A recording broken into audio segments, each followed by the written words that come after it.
कर्मवीर गौरीशंकर राय एकाधारा जड़े समाज संस्कारक थिले, जड़े सांबादिक थिले, जड़े लोकसेवक थिले एवं तांकर अवदान पाई ओडिया समाज सबुबले तांको पाखरे ऋणी होइकी रहिबो।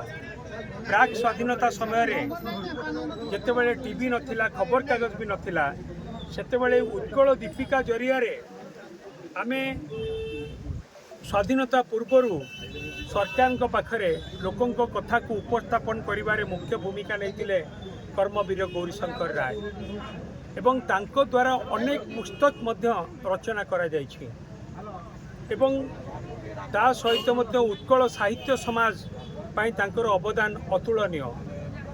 ता सहित आम अंचल रे आपण देखिबे दीक्षित पीड़ा जो स्कूल है से स्कूल तांको द्वारा प्रतिष्ठा होता एवं असुरेश्वर हॉस्पिटल से मध्य तांको द्वारा प्रतिष्ठा होता।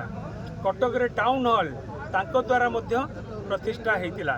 सेही परि जने महान व्यक्ति जहाँ को आज 187तम जन्म जयंती रे सारा ओडिशा और भारत वर्ष रे ओडिया समाज जेतेबेले तांकर जयंती पालन करुछि आम पाई गोटे सौभाग्य कि आमे तांको गाँव रे तांकरी अंचल रे तांकर जयंती पालन करुछु एवं तांको प्रति श्रद्धांजलि अर्पण करुछु।